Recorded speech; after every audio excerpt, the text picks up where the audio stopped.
Welcome to the Creativity Den with Tina and Karis, where we seek to empower and inspire individuals within the entrepreneurial community by sharing valuable insights, stories, and strategies to elevate your business and growth-oriented mindset. Through candid conversations, we seek to provide you with the knowledge and motivation you need to succeed. And today we're discussing our road trip that we just recently took, and it happens to be Thanksgiving week, so happy Thanksgiving to everyone. And we will be also touching base on what we're grateful for. We just took a trip, our first trip, and it was to California. Mm-hmm. I love California. Yeah, it's beautiful. Beautiful. Mm-hmm. Definitely one of my favorite states, for sure. Yeah. Now that I've done it, I think it's one of my favorites as well. There's so much nature out there. Mm-hmm. There's so many mountains. There's different terrains. And I remember at one point we were driving at nighttime. I was driving. And I couldn't tell that we were on top of a mountain. Yeah. Until the next day when we were coming down. Mm-hmm. That was pretty intense. That was crazy. Yeah, it felt like it was just like a little, like just whatever road, honestly. The only time that I kind of felt it a little sketch was like whenever our ears popped and I was like, oh, we're definitely either going up or going down. Yeah, for sure. So that was the first time that I ever traveled with like both the intention of going to a mastermind and then also exploring that state that I'm in. Normally it's either I go out for a holiday or I go to a mastermind. I've never done kind of both. So it was really nice, like the experiences and all of the emotions that I felt throughout the whole entire time. It was just so different. Mm-hmm. I want that to become a habit in my life, to do like a mastermind and then like travel with intention. Yeah. Yeah. I love that.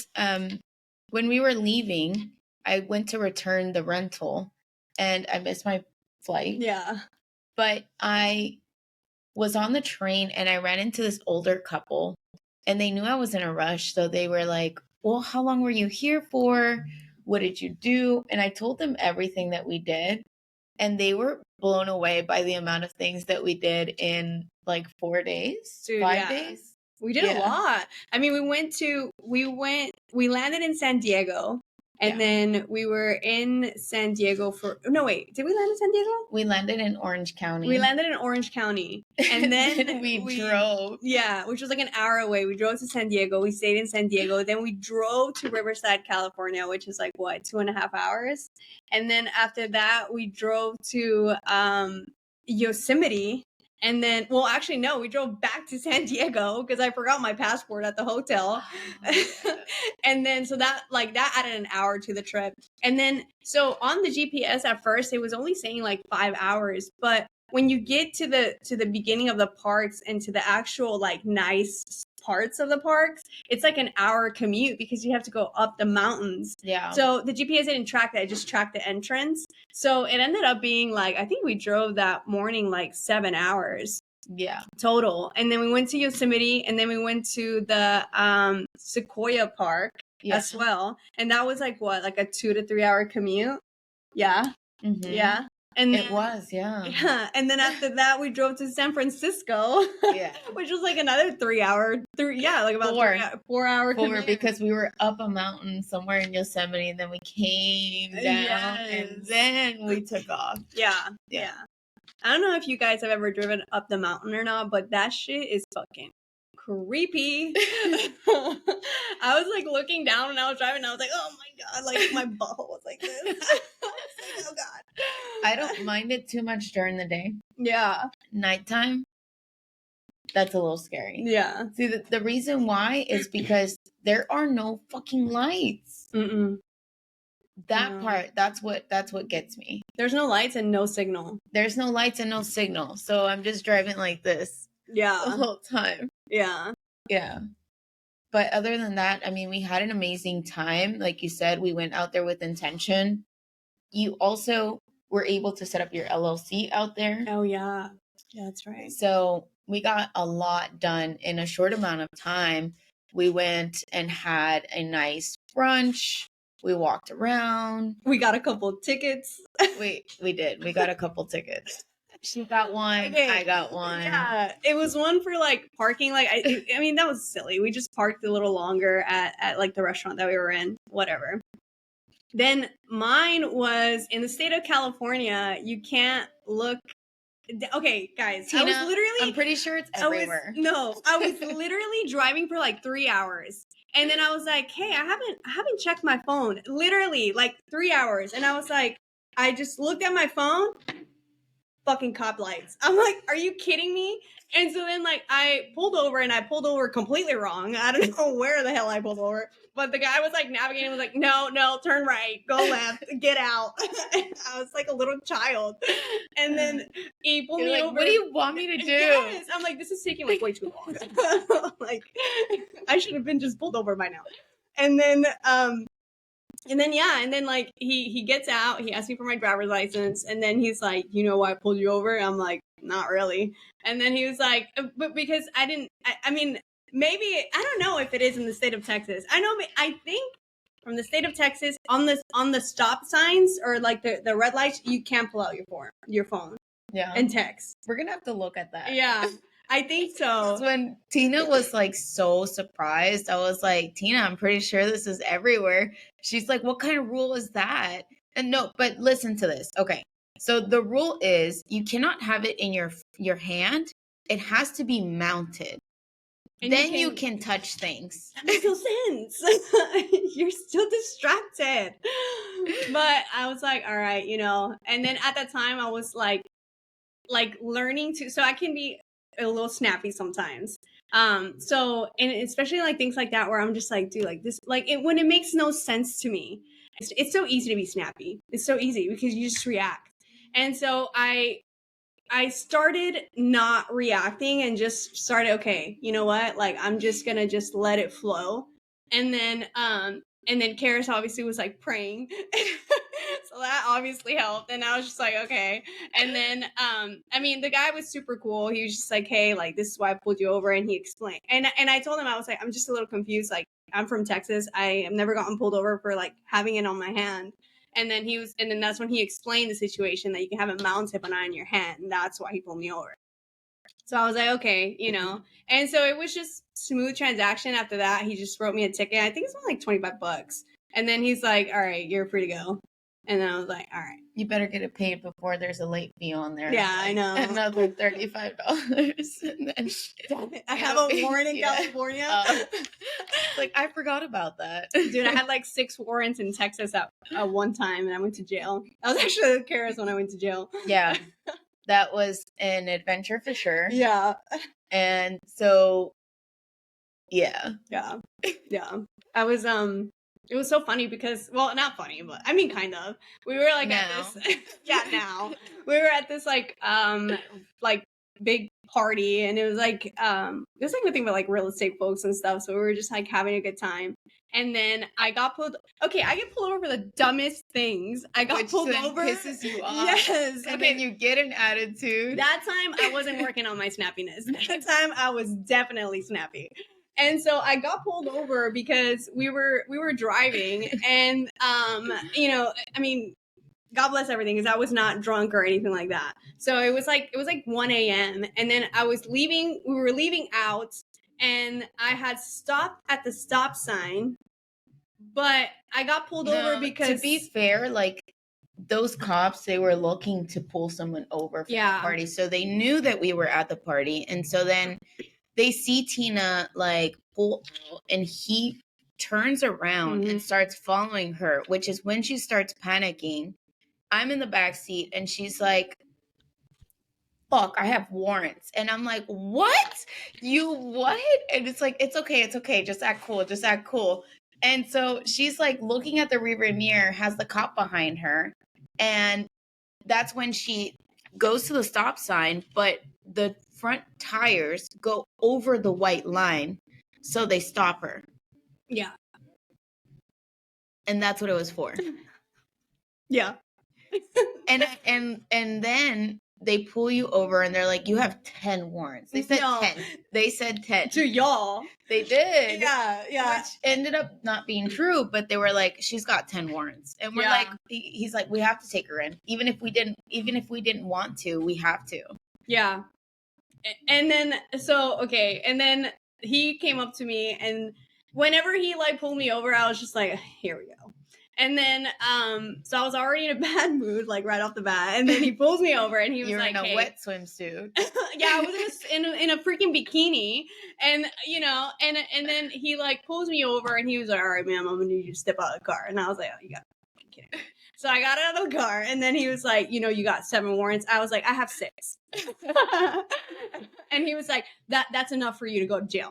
And then I was like, I mean, and then the other guy was like, "Well, only because you're a girl doesn't mean you can't go to jail," or some shit like that. And I was like, whatever, man. And then like I was like, this fucking sucks. Yeah. And then like all of a sudden they called for backup, and I was like, oh my God. And then they were like, yeah, ma'am, we're gonna have to take you to jail. And I was like, you gotta be fucking kidding me. And I was still wet in my bikini. I was like, dude, can I at least put some pants on?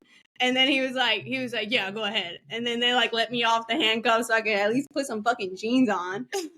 And then I was just like fucking there. And like, it was a whole big scene because like everyone was leaving. It was already like 1 a.m. So everyone was already leaving the party. And there I am getting fucking arrested. But yeah. So, and we were doing our best to be nice to them while Tina's being snappy. And we're like, and they told us, they were like, if we want to, we can take you in too. And I was like, what? Yeah. Sir, it's her. Yeah, it's ridiculous. No, yeah. It was pretty ridiculous, but I feel that it taught you a lesson. Yeah, I think after that, I mean, yeah, you have to like see, I just feel like, and recently what I've been reading and a lot is like, you have to see the lessons in adversities. So obviously I was upset. I mean, I had no reason to be upset though. If I really look at the big picture, it's my fault that I didn't pay those warrants. It's my fault that sometimes I can be a little careless and just be like, I'll take care of it later. It's not important to me, so it shouldn't be important to the government. Well, the government thinks otherwise. Okay? They want their fucking money. So it's like little things like that sometimes it's just lack of organization, honestly. It's just like really being organized and then just like paying shit on time. And I mean, these are warrants from like 2015. Mm-hmm. Like these weren't anything like brand new. When we found out about them, they were warrants that were kind of like no big deal, to be honest. She passed like a toll. Yeah. And then you didn't pay your toll ticket. Yeah, and then it was like ran a stop sign. Yeah. Or like it was like or didn't stop long enough on a stop sign. And maybe like a speeding ticket, but it's just like, I guess it just, well, not I guess, it added up. But yeah, it's just kind of like sometimes what we think is not a big deal actually really is. It's just like remembering to, like I said, like be organized and really put care into things. Otherwise, they're really going to come back to you. Yeah. Just like that experience. So, but. And when we were in California, what I noticed kept coming up is anytime that Tina was on the phone, she'd start getting snappy. And it was specifically because we're not the most detail oriented. Mm-mm. So you made some booking reservations at a hotel, and it turned out that you made it for this weekend. Yeah. And we were there like 2 weeks ago. 2 weekends ago. So the reservations were obviously wrong. She called the hotel and they weren't really on her side. They weren't helping her out. And that's where Tina's like, well, I don't understand. Like, can't you just help me out? And the reason that you said that you feel that way is because you've done customer service before. You know that people can help you out if they want to. But then my response to that is, yes, of course they can, but it's also depending on who's on the other side of the phone. And so when you meet people with kindness and you meet people with compassion and you ask for things and you're much in a more positive, nicer way, then you are different than what they usually speak to. Because I'm sure most of the time in customer service, they're speaking to people who are upset, who have an attitude.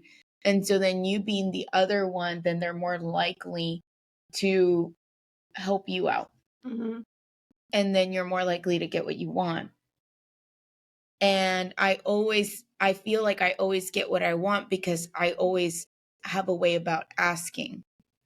It was just a lot of like little things. I would call and they were like, yeah, you're not calling the right number. You got to call this number. Yeah, you're not calling this number. You got to call back that number. Well, there might be a fee. Our system is down for 2 or 3 hours. I'm like, come on, dude. Like, this shouldn't be that hard. And so that's when I started getting snappy. But like, I'm also like one of those people that always preach, like, always do hard shit. Reacting is so easy. Anyone can fucking react, right? Like children, that's what they do, is just react. So it's like really like taking the time to analyze the situation and giving some time to your emotions so you can come with understanding and not just being so like defensive. Understanding, analyzing, loving yourself enough to give yourself time for those emotions to process. And it's not that you're like avoiding conflict, it's just that you're giving the time to really think about things. Because when you just start saying shit, then all of a sudden it's like you might say something that you don't mean, and we've all done that. Or you know, you might just come out just like a fucking bitch. I've been one of my friends sent me a lot of things about like stoic. I didn't even know what stoic, I don't even know if I'm saying this like correctly, but like whatever stoic is. And so I started watching a lot of videos about like stoic and like people who are that way, and how it's really hard to control those emotions, and how they journal every single night. Sometimes with like routines and stuff, I can kind of like be up and down. And so journaling is one thing that I feel like is very beneficial for everyone, because sometimes we don't take that time just whenever we're like argument. We don't take that time to stop and think about what we're going to say. We don't think about our time at the end of the day to stop and analyze ourselves, how we did today. What could we have done better, and what can we work on? Because once you start being conscious and aware of things, that's when you actually see the growth and change. Mm-hmm. I love that. Mm-hmm. I'm pretty sure that stoic is a state of being. Yeah. Uh-huh. But it's like stoic people, I don't know, like the people that practice stoicism. You know, I don't know. I just started with it yesterday, and I freaking like it was just like because your mentor or your coach told you to watch the movie of The Power of Heart. Mm-hmm. Yeah. So it was like I think that's powerful, what you were telling me earlier too. But one of the things that the video that I was watching yesterday about like stoicism. So you keep saying stoicism. And to clarify for anyone who might not know what that is, the definition is the development of self-control and fortitude as a means of overcoming destructive emotions. Yes. Sometimes we're in the state of stress, like right now. Like we talked about earlier, I launched my LLC, I started my new business, and it's just been kind of like I just walked into an unknown world. I've never like experienced something like this, and it is definitely exciting but scary at the same time. So I've been feeling high stress, like to be completely honest, and so that's been very, very present since we got back from our trip. When I was watching these videos, it was just saying sometimes when we're in adversity or we're under high stress, it is so easy to focus on all the what ifs, like what if this happens, what if that happens, oh my god, like all the bad stuff. And it's like really take the time and practice gratitude, journal at the end of the day, and like just write 3 things that you're grateful for. It doesn't even have to take you long. Write 3 things that you're grateful for. It can be as small as breathing. It can be as small as the sun shining in your face today. So minuscule things that we're just like so stressed out. We're like on go that we just forget these small things. I mean, if we weren't breathing today, we wouldn't even be worried, to be honest. Day that really we just kind of take for granted in a sense. So that was like game changer. Yeah. My coach was actually, I had a meeting with her yesterday, and she was talking to me about the power that there is in silence. And when you are in a situation where you're triggered and you want to react, taking 10 seconds, because it takes 8 seconds to process what someone said.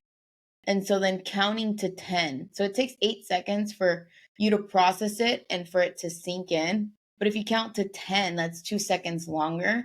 So instead of just being triggered and reacting, to take those 10 seconds for yourself.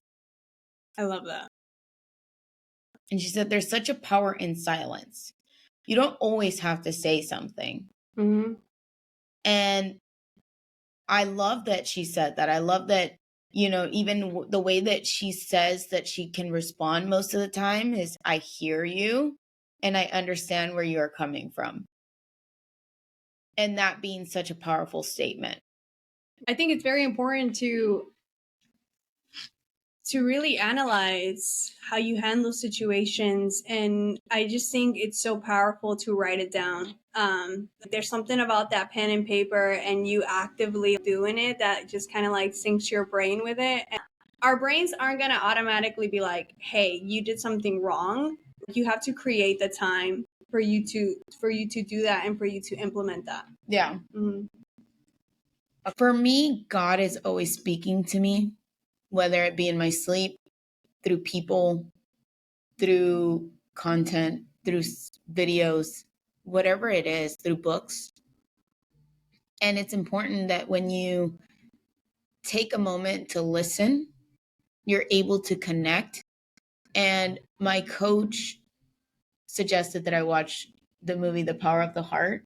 And it was such a powerful movie because it talks about mind and heart coherence. And they said that the longest journey is to your heart. Mm-hmm. And that is such a powerful statement. And a lot of these things have been coming up that are present. I mean, everything that's happening in your life is telling you something.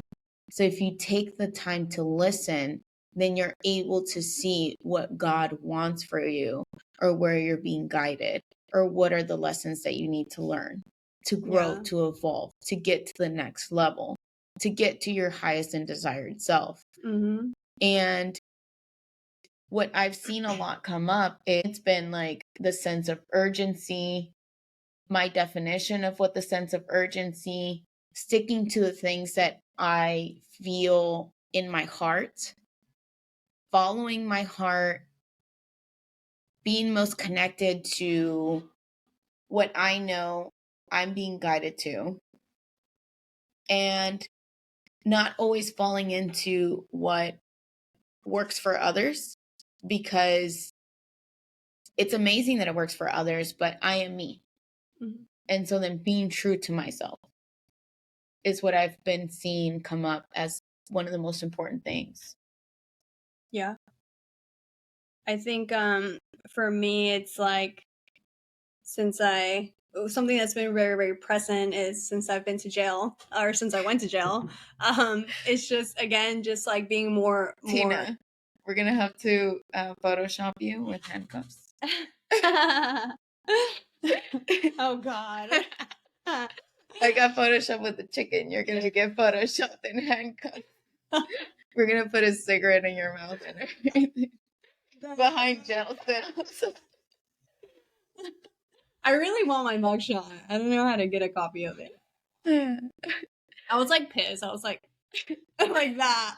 Literally like that. And I wish we could get it, because then that would be the cover of our episode. Yes. Tina went to jail and we're grateful for. Yeah.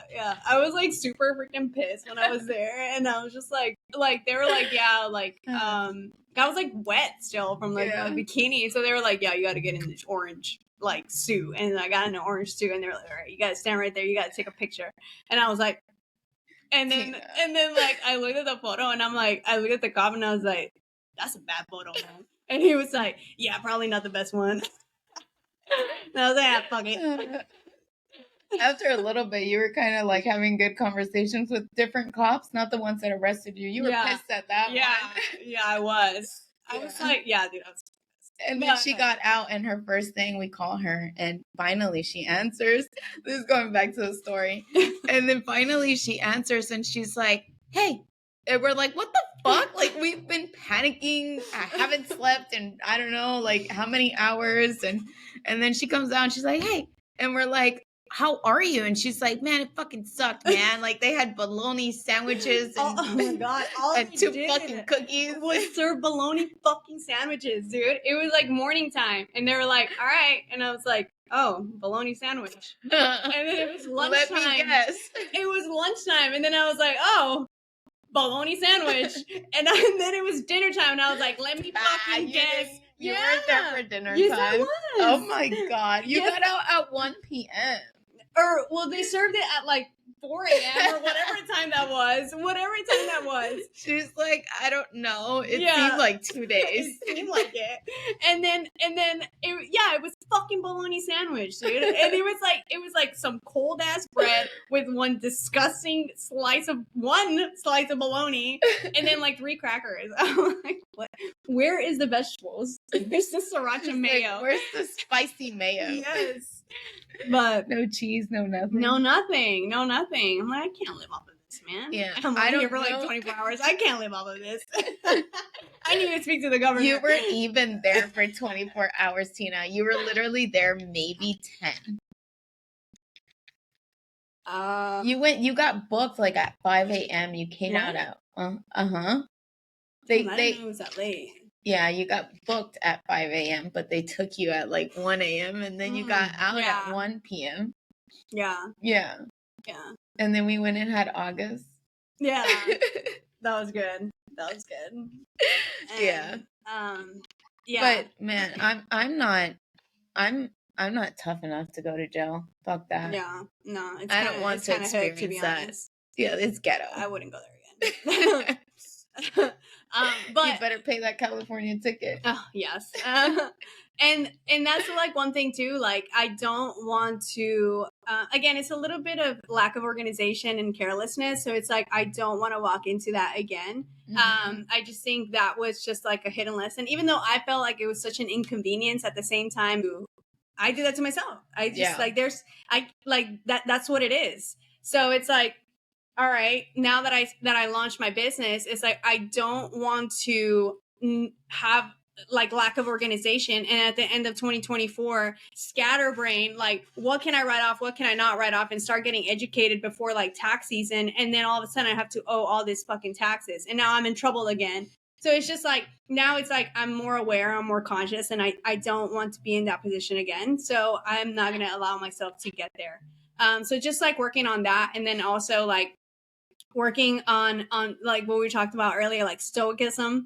It's hard to control your emotions, especially like during adversity or when you're upset at something or in a misunderstanding or in an argument. But it's just like taking, like how your coach said, like those 10 seconds and just like taking a breath and just knowing that it's not even for anyone else, but do it for yourself. It's like you love yourself enough to not fucking say stupid bullshit, and you love yourself enough to not like get so snappy and angry all the time. And that is a reflection of the other person, because I am sure that you love them too. Mm-hmm. So it's just controlling that, and it goes back to like always doing hard shit. So controlling your emotions is fucking hard, and I think it's like a never ending like it's like never ending. Like you will forever have to work on that, because we're human, obviously, so we're gonna make mistakes and things like that. But it's just like never kind of like being inconsistent with it, and just being consistent with listening to yourself and creating that time for yourself. Yeah. Okay, one thing that I like to remember in those type of situations is that you can't control the situation, but you can control how you react to the situation. Yeah. And it's in no matter what it is. You can always control how you react. Absolutely. Mm-hmm. And another thing that was very present, it's like, again, during like, there's always a lesson in something that doesn't go your way. There's always a lesson in what you believe is failure. I mean, you can take it as failure. I don't think there's failure. It's just like, you just got to try again and then pivot. Like, that's one thing also, like, if I'm living my life or I'm starting this business and 2 to 3 months, I'm not seeing any revenue, I'm not seeing money, I'm not in the green, I'm getting negative, I'm having credit card debt, I'm having debt, I'm doing something wrong.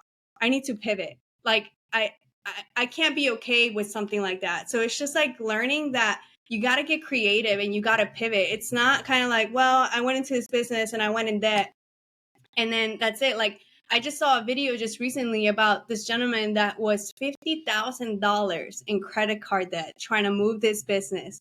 And as soon as he was about, I mean, $50,000 to me, that's scary.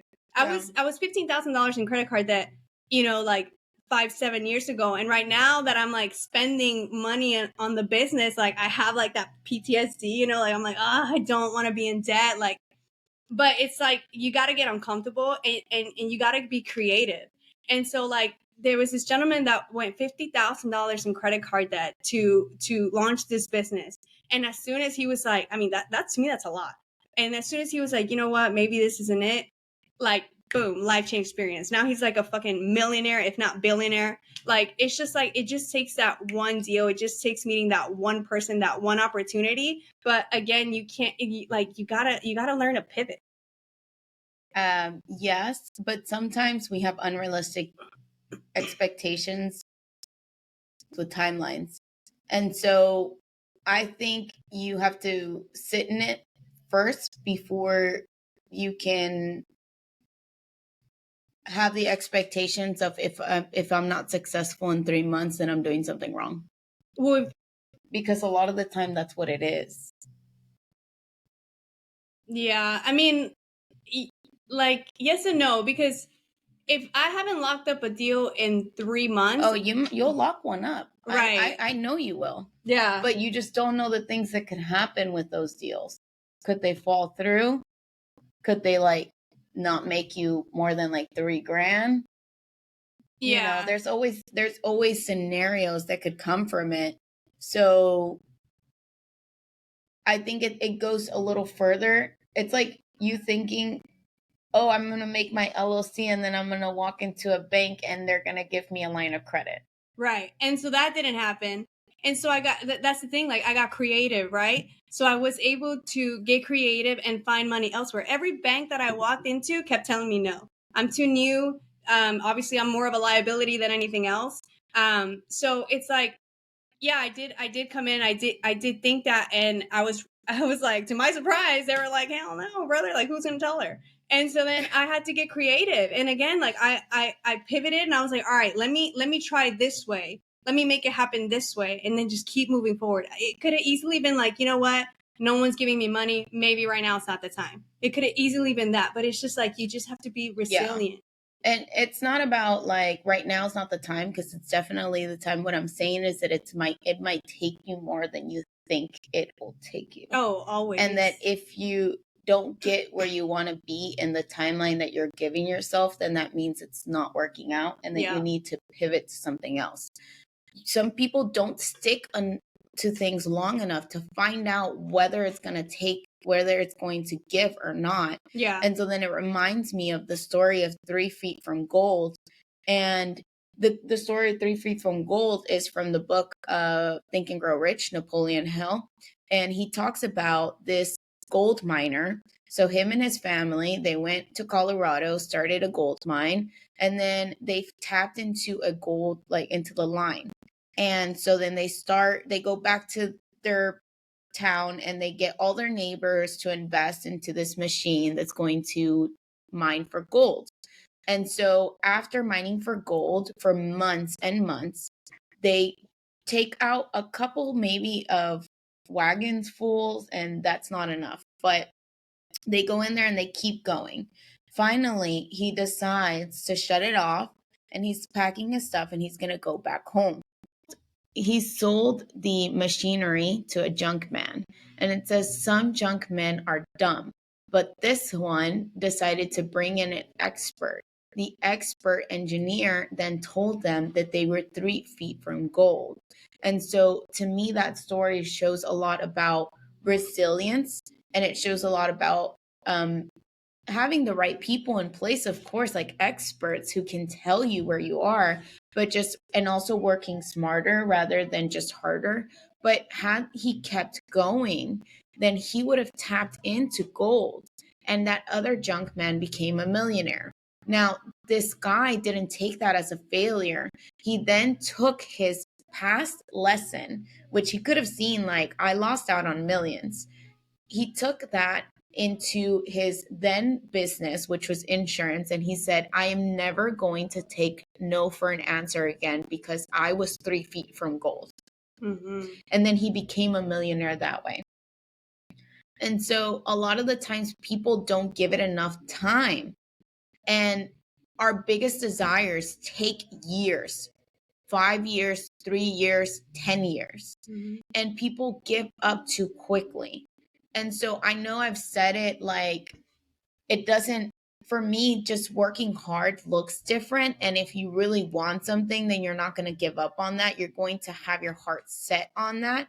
And God will give you those opportunities. But it's not going to come in the easiest way. You're going to have some failure. Yeah. And people don't give it enough time to show up. They don't have the patience. They think it didn't happen in 1 year. It didn't happen in 6 months. It didn't happen in 3 months. Then it's not for me. Mm-hmm. Now I need to find something else. No, stick to it long enough and it will give, because there's no reason you can fail if you stick to it. Yeah. And most of the time, like, hard work is not hard work for me, because the way that I see it is, if you're really passionate about something and the keyword is passion, then it shouldn't be work. Yeah. So I think like with me and like when I say locking up the deals in like the 3 months, and like, let's say if I don't, and I'm giving myself 3 months, then it goes back to like us writing it down and writing our day, what we did, what we could have done better the next day. So there are certain KPIs that you follow each day. Let's say if an average of the 30 days, I did not follow those KPIs, then the next month it's like, okay, increase it a little bit more. Like, that's the way that it's kind of like you have to pivot, and you really have to take the time to analyze your days and analyze what you're doing so you can keep track of everything. Mm-hmm. Mm-hmm. From my experience, the things that I have seen when creating a business is that it takes time, and most of the time you're not making money in the beginning. Mm-hmm. I have paid out everyone else before I even started paying out myself. And it wasn't until I started realizing that I have to pay myself first before my ass goes broke, because I am just giving and giving and giving to everyone else. And if I am not taken care of, then I cannot take care of them. Mm-hmm. And so that was one of the biggest lessons that I learned in business, because if it weren't for me realizing that, then I would have continued to only give to everyone else instead of giving to myself. Yeah. But I know that it has taken time. And I'm coming up into a year of running this business, and it's been a lot of learning. You're going to have these lessons that are going to allow for your growth. But it came with learning curves. It's more money, more problems. The higher risk, the higher the reward. Mm-hmm. It's not easy. And I make it sound easy because all of the time I'm just talking about like positivity and how God loves me. And that's because I just learned this word, pronoia. I really behave that way all the time.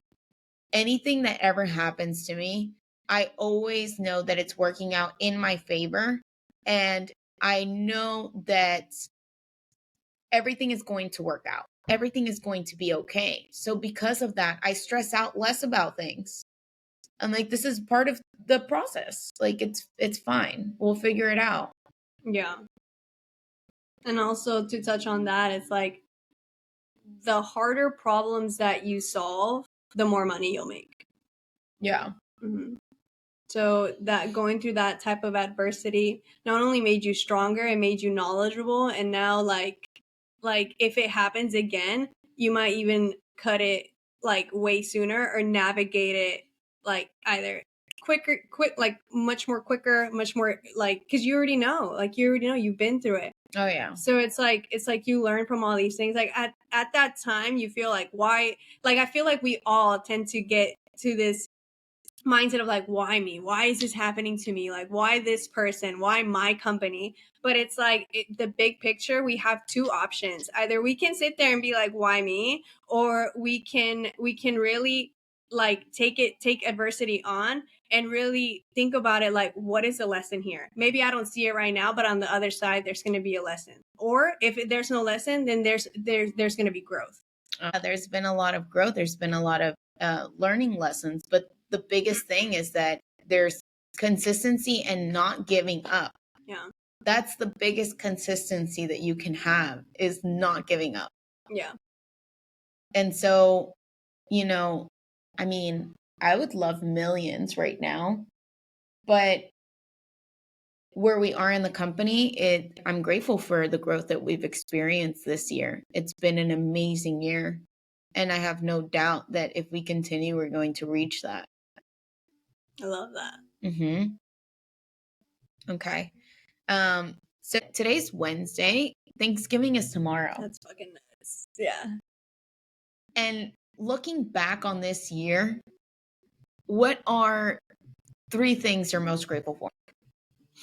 My family, friends, and the people in my life, my personal growth, and my pets. Oh, I love that. Even Mulan? Even Mulan. My fat grumpy cat. If y'all have seen, like, go follow her, okay? Mulan has an Instagram. It's Chunky Mulan. And she's got an attitude. That's all I gotta say. She does. She's got a hella attitude. Sometimes she loves you and sometimes she doesn't. I love that. That's beautiful. For me, my top 3 things are my growth, because I've experienced an insane amount, like a lifetime's worth. And I say that, but I haven't gone into next year, and I don't. I'm gonna get beat up again. I've experienced an insane amount of growth this year, and I'm very grateful for it. All of the things that I have gone through, I have found my lessons in, and I have gotten better about listening to those present lessons that are showing up. And the reason why I do that intentionally is because I don't want them to show up again. And if we don't learn from our lessons, then they continue to show up just in different ways through different people. Yeah. So I am very grateful for my personal growth and my spirituality. I have grown a lot in my connection to God, in my connection to Mother Earth, in my connection to myself, to my heart. And also I'm grateful for my daughter.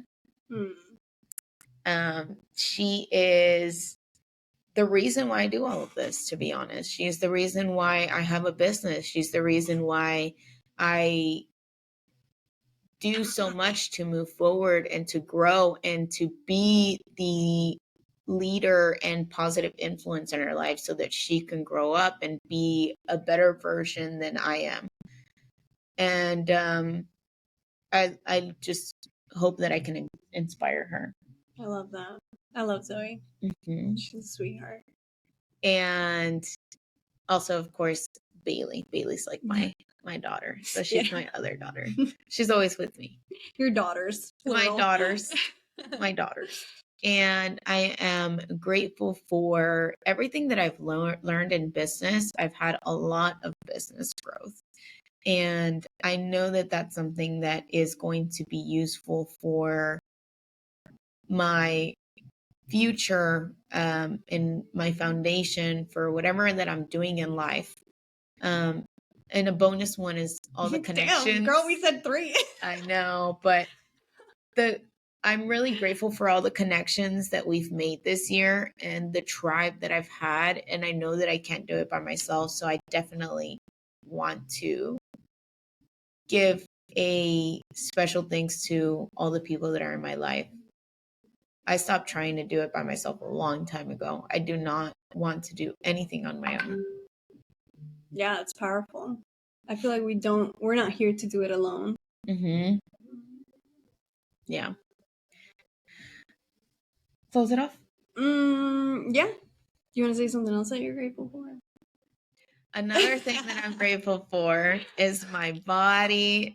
No, at yoga, they have this like Thanksgiving tree. Oh, and cool. So then they had little leaves and you can write what you're thankful for and you tape it on top. Oh, that's cute. Yeah. And one of the major things that came up was like my body. I'm grateful for my body. That's cute. Thanksgiving tree. Isn't it? Yeah. It's so cute. That means that we can have a Christmas tree up for way, way longer. How does that mean that? Because now... What is longer, February? No. Oh. So, like, you know how people normally... Well, okay, like, people that I'm not okay with put their Christmas trees on December 1st. I'm just kidding. But, like, or normally it's like having like maybe mid-November. But if you have a Thanksgiving tree, then obviously you have to put it before November. Yeah. So you'll put it up in September. You know, it's my... I'm just kidding. My coach, we're just going to skip Halloween. It's going to be a Halloween tree. Yeah. Yeah. My coach was saying that she doesn't like to put up her tree before Thanksgiving because she doesn't want to skip Thanksgiving. Yeah. And a lot of the times people skip Thanksgiving. But I like putting up your tree. I think that it's an excellent way to bring in the emotions of the spirit. Yeah. Holy Spirit. Only the Holy Spirit. I'm just kidding. But yeah, it gets everyone in like the holiday spirit, and yeah, it's beautiful. I love this time of year. Ooh, I got another thing that I'm grateful for. We're gonna be here all night. Like, don't tell me. I already wrote this down, my gratitude journal. I am very grateful for this creative outlet. I'm grateful for the creativity den and everyone who joins us and the lessons that we're going through and sharing all of our experiences and the candid conversations that we have. Yeah. Yeah. I love that. And I love doing this, and it's like a lot of the things that you and I like speak about, it's like it might resonate with some people that were in our positions at that time when we didn't have like this creativity outlet to analyze the situation or really like see like the lessons learned in it. Yeah. Well, I hope that you guys have happy holidays. Spend time with your friends, family, with yourself. Be grateful for everything, even that breath of fresh air. And maybe right now it's not the most happiest time for you. Maybe you're going through a lot of adversity right now. But just remember, just breathing, like just that is just so much to be grateful for. So much.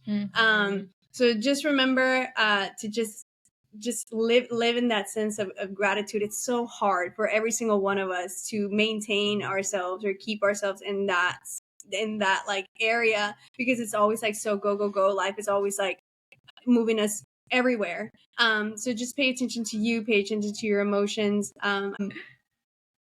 So I hope you guys have an amazing holiday, and thank you guys so much for joining us, and we'll see you on the next episode.